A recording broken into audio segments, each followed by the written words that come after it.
Hello and welcome back to my YouTube channel H all in one and I am Harsha. आज मैं आप सभी के साथ जो वीडियो शेयर करने जा रही हूँ वो की होने वाला है हेयर्स के ऊपर। जैसा कि आपने थंबनेल में देख ही लिया होगा, यदि आप स्मूथनिंग, केराटिन, हाईलाइटिंग या ऐसा कोई ट्रीटमेंट कराने का सोच रहे हो तो उसके पहले एक बार ये वीडियो ज़रूर देखना आपका बनता है। तो वीडियो में मेरे साथ एंड तक बने रहिएगा। इसमें मैं आपको बहुत सारी ऐसी बातें बताने वाली हूँ जो मैंने पर्सनली फ़ील की अपने हेयर ट्रीटमेंट के दौरान। और मैं आपको पहले ही बता दूं कि मेरा हेयर ट्रीटमेंट ये पहली बार नहीं हो रहा, मेरा दूसरा या तीसरी बार ये हेयर ट्रीटमेंट हुआ है। तो मैं काफ़ी एक्सपीरियंस हूँ इस मामले में। तो मैं अपना एक्सपीरियंस आज आपके साथ शेयर करूँगी रिबॉन्डिंग, केराटिन, स्मूथनिंग, स्ट्रेटनिंग और हाईलाइटिंग को लेकर, क्योंकि ये सब कुछ मैंने एक या दो बार कराया हुआ है। सो बिना किसी देरी के हमारा वीडियो स्टार्ट करते हैं। So let get started. तो यहाँ सबसे पहले हमारे मन में एक सवाल आता है कि केराटिन ट्रीटमेंट या स्मूथनिंग ट्रीटमेंट क्या होता है, क्यों कराया जाए।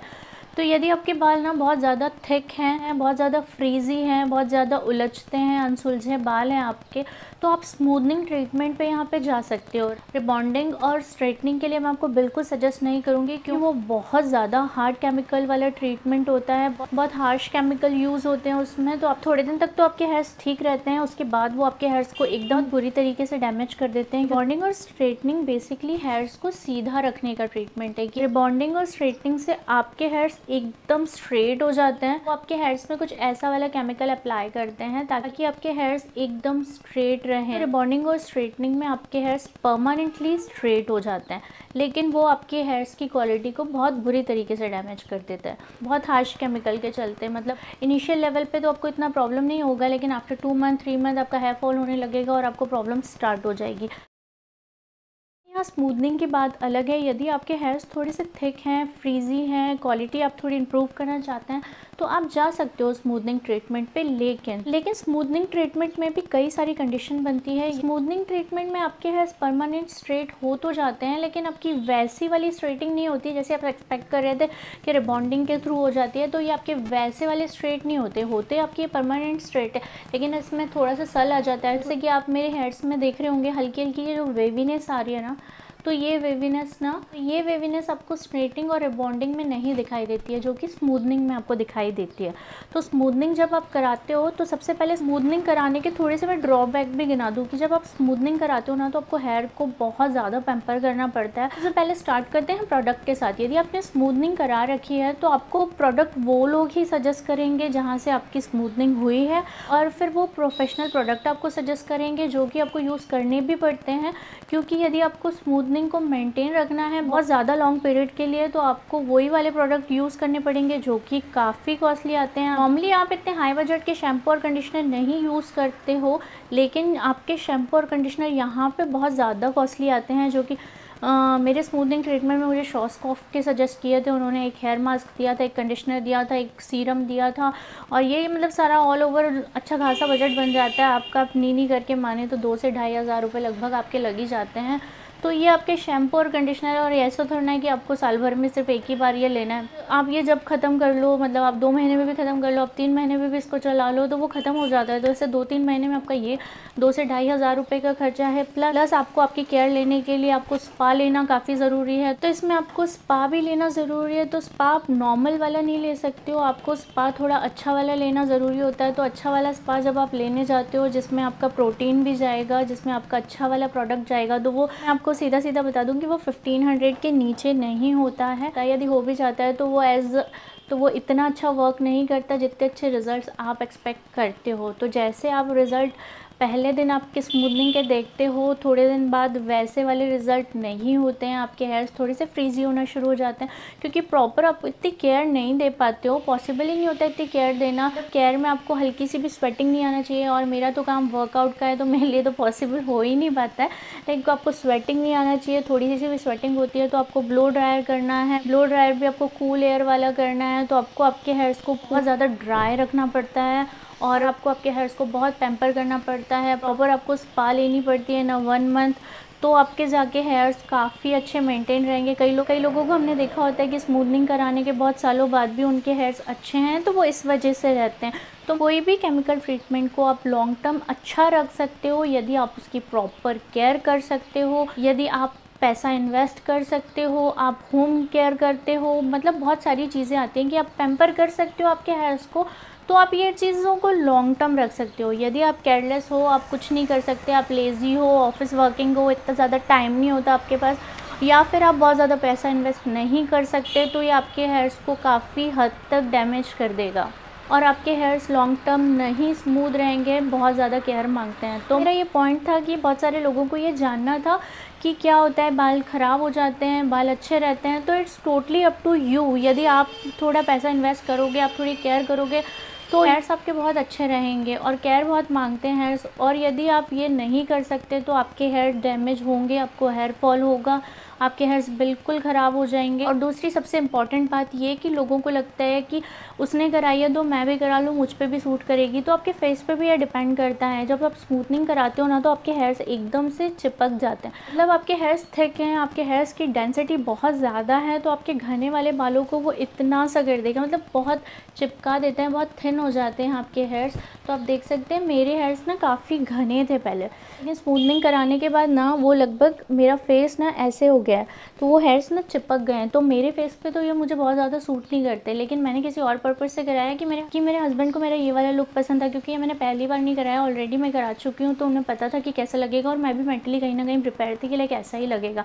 तो मैंने ये चीज़ ना मेरे हस्बैंड के लिए कराई थी, तो मैं तो सेटिस्फाइड हूँ। और मेरा बेबी भी बड़ा हो चुका है, मैं कोई जॉइंट फैमिली में नहीं रहती, मैं बहुत सारा टाइम दे सकती हूँ, मैं जॉब भी नहीं कर रही हूँ, तो मैं होम केयर वगैरह भी बहुत सारी चीज़ें करती रहती हूँ। तो मुझे ये पता था कि मैं मेरे हेयर को अच्छा सा रख लूँगी तो ये मेरे से हो जाएगा, तो मैंने सारी चीज़ें वो सोच के ये कराया था। लेकिन कई लोग हैं, इनके पास टाइम नहीं है और सब वो करा रहे हो, तो आप थोड़ा सा ना एक बार सोच लो कि आप इतना कुछ कर सकते हो। और बजट भी मैटर करता है बहुत, मतलब यदि आप बहुत ज़्यादा इन्वेस्ट नहीं करना चाहते आपके हेयर्स पे कि यार ये इतना एक्सपेंसिव होगा, मुझे पता होता तो फिर मैं नहीं कराती, तो मैं आपको बता दूँ कि हाँ, ये बहुत ज़्यादा बजट गेनिंग रहता है। आपको आपके हेयर्स को अच्छा रखना है तो या आपको टाइम देना पड़ेगा या अच्छा खासा बजट देना पड़ेगा।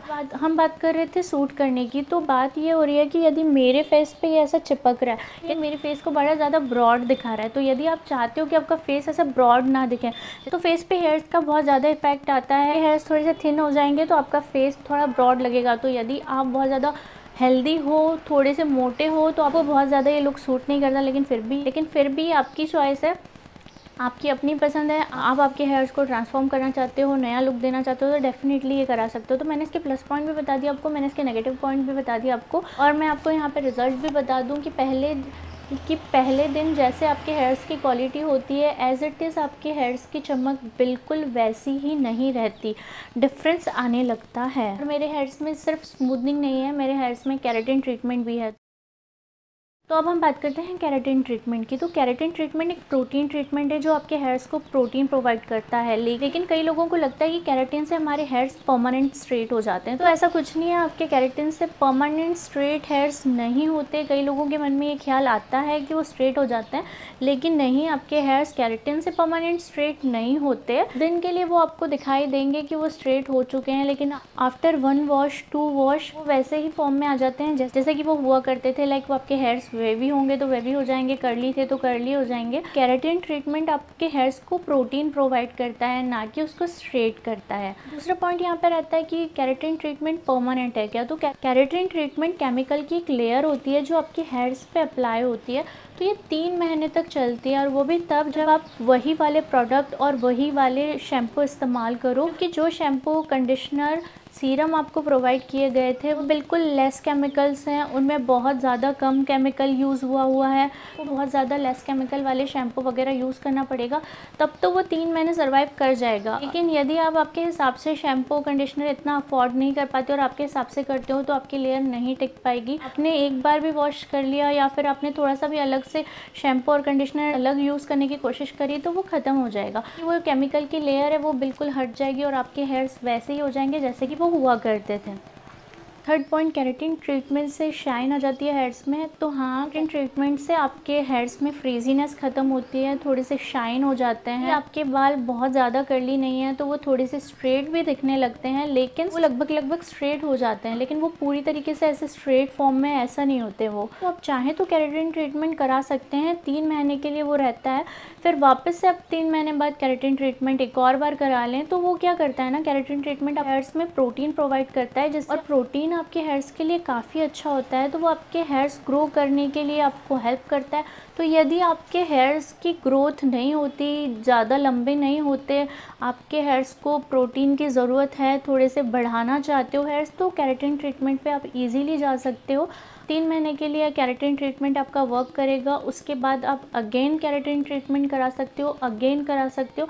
तो आप बार बार करा सकते हो केराटिन ट्रीटमेंट, तो लेकिन आप अफोर्ड कर सको तो, क्योंकि केराटिन ट्रीटमेंट कराने के चार्जेस अलग है, लेकिन केराटिन ट्रीटमेंट कराने के बाद प्रोडक्ट फिर वही कॉस्टली हैं। तो यदि आप अफोर्ड कर सकते हो तो उसको यूज़ करो, अदरवाइज़ यदि आप अफोर्ड ना कर सकते हो या फिर हेयर्स में इतना ज़्यादा इन्वेस्ट नहीं करना चाहते तो केराटिन ट्रीटमेंट कराना टोटली आपके ऊपर है। सो ये कुछ बातें थे केराटिन ट्रीटमेंट को लेके। तो it's totally up to you कि 3 महीने में आप केराटिन ट्रीटमेंट पे इतना इन्वेस्ट करना चाहते हैं तो आप डेफिनेटली कर सकते हैं। अदरवाइज़ यदि आपको ये बहुत ज़्यादा हाई कॉस्ट इन्वेस्टमेंट लगता है तो आप केराटिन ट्रीटमेंट को अवॉइड भी कर सकते हैं। तो नेक्स्ट बात हम करते हैं हमारी हाइलाइटिंग की। तो हाइलाइटिंग के लिए मैं कहूँगी कि एज अ कलर आप उसको यूज़ कर सकते हैं। जैसे आपके हेयर्स वाइट हो चुके हैं तो आप जैसे कलर करते हो ना, बस जस्ट लाइक वैसे ही होता है हाईलाइट। तो हाईलाइट कोई ट्रीटमेंट नहीं है, हाईलाइट आपके लुक को कम्प्लीटली चेंज कर देता है। यदि आप आपके हेयर्स को कोई ट्रांसफॉर्मेशन देना चाहते हो, आप वही लुक देख के आप बोर हो गए हो और फिर कुछ नया सा चेंज चाहते हो आपके हेयर्स में, तो आपको हाईलाइट पे चले जाना चाहिए। तो हाईलाइट कराने के ऐसे कोई डिसएडवांटेज नहीं है, क्योंकि ये कोई केमिकल ट्रीटमेंट तो है नहीं जैसे स्ट्रेटनिंग, रिबॉन्डिंग, स्मूथनिंग, तो ऐसा ये कोई ट्रीटमेंट नहीं है। ये जस्ट सिंपली कलर अप्लाई करना है। तो यदि आप आपके लुक को कुछ चेंज देना चाहते हो तो मैं आपको डेफिनेटली रिकमेंड करूँगी कि आप हाईलाइट करा लो। यदि भी कई तरीके की होती है कि एक बहुत लाइट हाइलाइटिंग होती है, एक मीडियम होती है और एक बहुत ब्लॉन्ड होती है। तो आप यदि पहली बार करवा रहे हो हाइलाइटिंग तो मैं आपको सजेस्ट करूँगी कि आप हल्की हाइलाइट कराओ, कि आप समझ पाओ कि आपके हेयर्स पे सूट कर रही है नहीं कर रही है। फिर क्या है कि आप इसका कलर चेंज करना चाहते भी हो ना, यदि आपको हाईलाइट पसंद नहीं आई तो वापस से आप आपका ब्राउन कलर कर लोगे, 1-2 बार में आपका ब्राउन कलर आने लगेगा, बर्गंडी कर लोगे, आ जाएगा। कोई भी डार्क कलर अप्लाई करोगे एक बार में नहीं आएगा प्रॉपर, बल्कि 2 या 3 बार में आ जाएगा। लेकिन पहली बार में यदि आप ब्लॉन्ड पे चले जाते हो ना, तो फिर यदि आपको वो पसंद नहीं आया या फिर बहुत ऑड लग रहा है, जो यदि आपको ऐसा लग रहा है कि अरे ये बहुत ज़्यादा ओवर हो रहा है या मुझे ये सूट नहीं कर रहा, अचानक से ही ये क्या हो गया, एकदम एक्सट्रीम चेंज आ गया मेरे फेस में, उस कंडीशन में क्या होगा कि आप नया हेयर कलर जब अप्लाई करोगे ना, तुरंत बाद तो आप हाइलाइटिंग के अप्लाई कर भी नहीं सकते हो, थोड़ा सा ब्रेक लेना पड़ता है। ब्रेक लेने के बाद ही आप कोई नया कलर अप्लाई कर सकते हो। तो फिर क्या होता है ना कि जब आप नया कलर अप्लाई करते हो ना, तो वो बहुत जल्दी, क्योंकि आपके ब्लॉन्ड हेयर थे तो वो नहीं चढ़ पाता है आपके हेयर्स पे, टाइम लगता है। ब्लॉन्ड ये वाले हेयर तो ब्लॉन्ड हेयर हो जाते हैं, लेकिन वो वाले हेयर्स को ये वाले हेयर तक लाने में टाइम लग जाता है बहुत ज़्यादा। तो एकदम से कलर नहीं आ पाता, तो टाइम लगेगा। तो नीनी घर के आप ये मानो 2 से 3 महीने का आपको वक्त लग जाएगा यदि आपने उसको चेंज करवाना भी चाहा तो। ये मैं आपको मिनिमम वक्त बता रही हूँ, वरना 6 महीने का वक्त लग जाता है यदि ब्लॉन्ड से आपको यही वाले कलर में दोबारा आना है। तो आप यहाँ पे थोड़ा सा सोच लें फिर इसे कराएं। तो इस कंडीशन में आपको सजेस्ट करूँगी कि यदि आपने कभी हाइलाइटिंग नहीं कराई है तो आप हल्की हल्की हाइलाइटिंग पे जाएं। उसके बाद यदि आपको ये लुक पसंद आता है तो इसी को ही आप थोड़ा सा हाईलाइट आगे और करवा के और ज़्यादा करवा के फिर आप ब्लॉन्ड लुक पे जा सकते हैं यदि आप करवाना चाहते हैं। तो यहाँ पे मैंने अपने हेयर्स पे बहुत हल्का हल्का हाईलाइट कराया है, तो यहाँ पे आपकी हाईलाइट नज़र भी आती है और बहुत ज़्यादा ऑड भी नहीं होती।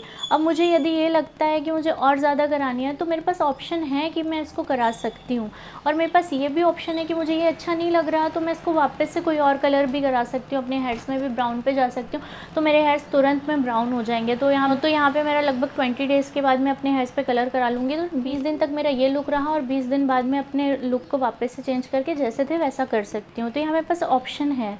हालांकि मैंने पहले भी हाइलाइटिंग कराई है तो मुझे अपने लुक का अंदाज़ा था कि वो कैसा जाएगा। मैंने तो सारा कुछ सोच समझ के करवाया था, तो मैं मेंटली प्रिपेयर थी। लेकिन आप फर्स्ट टाइम करवा रहे हो, यदि आपको इसका कोई आइडिया नहीं है तो आपको ये सारी बातें एक बार सोच लेनी चाहिए। थोड़ा सा एक पॉज ले लो, सारा कुछ समझ लो, एक बार अपना लुक इमेजिन करो थोड़ा सा, और फिर आप जा कर के आपको लगता है कि मुझे ये कराना चाहिए नहीं कराना चाहिए तो आप करा सकते हो। क्योंकि चीज़ें ना यहाँ पे ट्रीटमेंट परमानेंट है, आपके पास सॉल्यूशन नहीं रह जाएगा कि आपको चेंज करा सकते हो। परमानेंट चीज़ें हो जाएंगी फिर बदल नहीं सकती। केराटिन है तो 3 महीने में वो उतर जाएगा, बहुत सारा अमाउंट लग जाएगा आपका, फिर वो 3 महीने बाद उतर जाएगा तो आप पछताओगे यार मैंने इतना पैसा लगा दिया यार 3 महीने ही चला। तो ये चीज़ें होती हैं बहुत सारे लोगों के साथ, बहुत सारे लोग फेस भी करते हैं ये। और मैं आपको बहुत इंपॉर्टेंट बात बता दूं कि आपको कोई अपना हेयर ट्रीटमेंट कराना है तो आप कोई प्रोफेशनल पार्लर देखिए, मतलब आप नियरेस्ट का कोई भी है या थोड़ा कम पैसे में कर रहा है और आप करवा रहे हैं तो प्लीज़ आप रुकिए, पॉज लीजिए, सोचिए और फिर आप उसके बाद कराइए। मैं आपको सजेस्ट करूँगी कि आप कोई भी चीज़ करा रहे हो आप प्रोफेशनलिस्ट से कराओ, तो आप कोई हेयर एक्सपर्ट से कराओ या फिर किसी ऐसे से कराओ जो बैक टू बैक ये चीज़ें करता रहता है, क्योंकि हेयर ट्रीटमेंट आसान नहीं होता, हर हेयर अलग होता है, हर हेयर की क्वालिटी अलग होती है। मेरा अच्छा खासा एक्सपीरियंस है इस मामले में, इसलिए मैं आपको सजेस्ट कर रही हूँ कि पैसे आप थोड़े से ज़्यादा खर्च करो, क्योंकि ये परमानेंट का मामला है। कोशिश करिए कि किसी प्रोफेशनल से आप कराएं, आसपास की किसी ऐसी जगह से जो कोई कम पैसे ले रहे हैं यहाँ से आप कराओगे ना, तो उनको क्या होता है ना, इतना ज़्यादा प्रोफेशनल हेयर्स के मामले में नॉलेज नहीं होता है, वो थोड़ी कम कीमत में आपका करने को रेडी हो जाते हैं, लेकिन ये वाली प्रोसेस बहुत ज़्यादा लेंदी होती है। क्योंकि मुझे पता है, उन्होंने जब मेरा हेड वॉश कराया तो मेरी एक एक लट को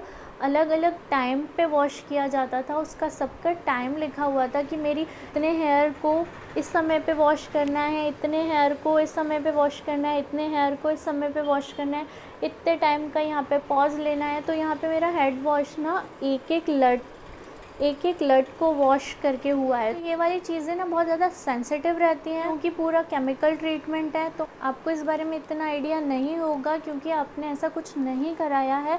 तो मैं आपको बता दूं कि ये बहुत ज़्यादा सेंसिटिव मैटर है।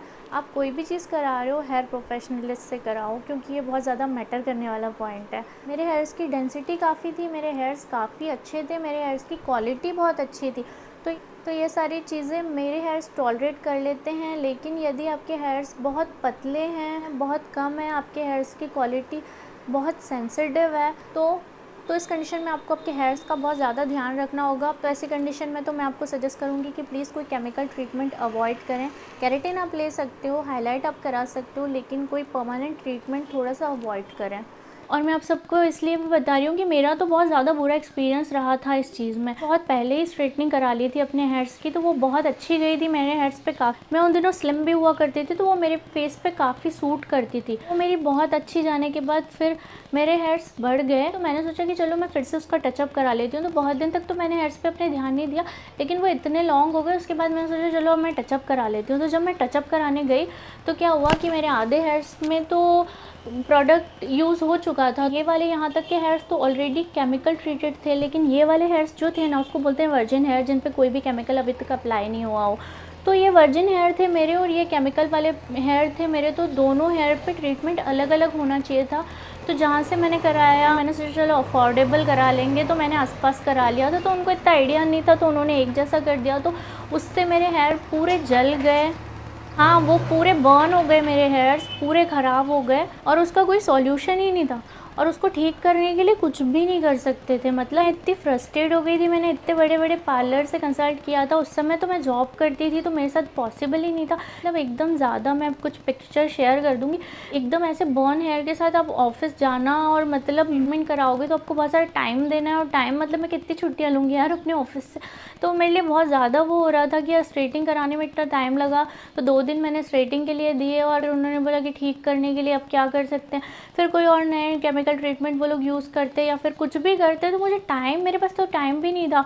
प्लस उसके बाद उन्होंने बहुत सारी चीज़ें करी उसको ठीक करने के लिए, लेकिन वो नहीं हो पाया। फिर मैंने दूसरे पार्लर से कंसल्ट किया, फिर मैंने बहुत बड़े बड़े पार्लर से कंसल्ट किया, मैंने इम्प्यूलिंग कराई अपने हेयर में और बहुत सारा कुछ हुआ, फिर केराटिन हुआ। सारी चीज़ें होने के बाद भी वो हेयर्स इतने अच्छे नहीं हो पाए। ठीक एकदम सो हो गए थे कि मैं ऑफिस जा सकती हूँ, आ सकती हूँ।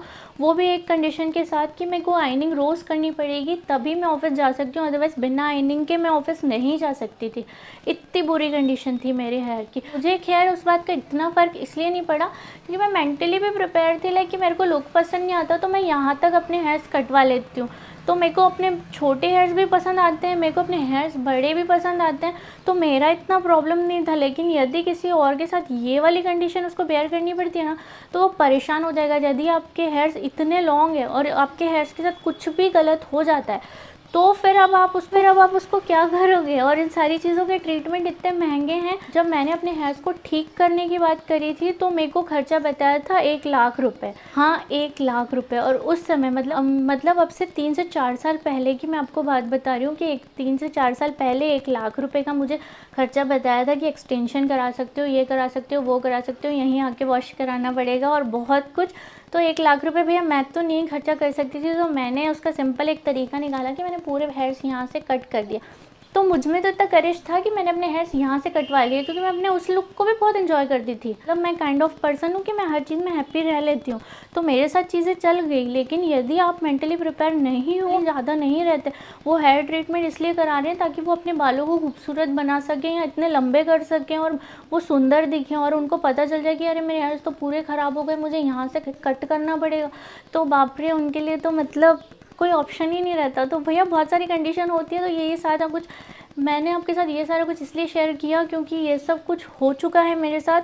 तो यदि आप कराने जा रहे हो ऐसा कोई ट्रीटमेंट, तो प्लीज़ यार एक बार इस वीडियो को ज़रूर देख लो, थोड़ा सा पॉज ले लो, थोड़ा सा सोच लो, उसके बाद जो कराना है कराओ। हाईलाइटिंग बहुत अच्छा ऑप्शन है, आप हाईलाइटिंग के थ्रू भी आपके हेयर्स को चेंज करा सकते हो। और फिर मेरे इतने सारे ज्ञान देने के बाद आपके मन में क्वेश्चन आ रहा होगा कि फिर से आपने क्यों कराया। तो फिर से मैंने इसलिए करा कि मैं मेंटली फिर से प्रिपेयर हूँ, यदि मेरे सब कुछ हो जाएगा तो मैं हेयर्स यहाँ से कटा लूँगी। एक तो ये, और दूसरा ये कि मेरे हस्बैंड की बहुत ज़्यादा इच्छा थी, और ऐसा नहीं है मैं इतना ज़्यादा ज्ञान दे रही हूँ, तो मैंने बहुत ज़्यादा दिमाग लगाया हुआ था, बहुत ज़्यादा बात करी हुई थी एक उस इंसान के साथ, और जिस इंसान से मैंने ये कराया उसको मैंने करीबन 2 साल तक फॉलो किया है क्या होता है। मैं बहुत सारे लोगों से मिली हूँ पूरे सेफ्टी मेजर्स के साथ, फिर मैंने कराया बहुत सारे प्रिकॉशन के साथ, और मेरे को पता है कि मैं आगे भी उसको कंटिन्यू कर सकती हूँ। मैं बहुत सारी होम केयर भी ले सकती हूँ, मैं प्रॉपर अपने हेयर्स का ख्याल रख सकती हूँ। आई हैव अ टाइम, मैं कोई जॉब नहीं कर रही हूँ यहाँ अभी, मैं दे सकती हूँ इतना टाइम। तो मैंने बहुत सारी चीज़ें सोचने के बाद ये कराया है, और टिल दी एंड यदि ऐसा कुछ भी नहीं होता तब भी मैं मेंटली प्रिपेयर थी कि मुझे यहाँ से कट करवाने पड़े तो मैं उस लुक को भी एंजॉय कर लूँगी। तो मेरे साथ दोनों कंडीशन है, लेकिन कराया मैंने मेरे हस्बैंड के लिए कि उन्हें बहुत पसंद है मेरा ये लुक। हालांकि मुझे अपना वही वाला लुक पसंद आता था, मेरे हेयर्स जब वेवी वगैरह हो जाते हैं ना, मुझे पर्सनली मेरे वो वाले हेयर्स पसंद आते थे। तो मैंने हस्बैंड के कहने पे करवा लिया। ठीक है, एक आध बार लुक चेंज भी कर लेना चाहिए, आपके हस्बैंड या फिर किसी को अच्छे लगते हैं आपके हेयर्स। मेरे हस्बैंड को ये पसंद है, वो काफ़ी दिनों से चाहते थे कि तुम ये वाला लुक रखो, तो कर लिया मैंने एक आध बार। ठीक है, मेरी बालें बढ़ जाएंगे, वो फिर से वेवी हो जाएंगे, मैं तो अपने सारे लुक एंजॉय करती हूँ, तो मेरे को कोई प्रॉब्लम नहीं है उस चीज़ में, तो मैंने इसलिए कराया था। तो चलिए, बातें तो बहुत हो गई आज के वीडियो में, और वीडियो ऑलरेडी बहुत ज़्यादा लंबा हो चुका है, तो मैं अपने वीडियो को यहीं पे एंड करती हूँ। मैं मिलती हूँ आपसे एक नेक्स्ट वीडियो में। Till then bye bye. और मेरी वीडियोस आपको पसंद आते हैं तो प्लीज़ मेरे चैनल को लाइक, शेयर और सब्सक्राइब ज़रूर करें। So bye bye, take care and thanks for watching my videos.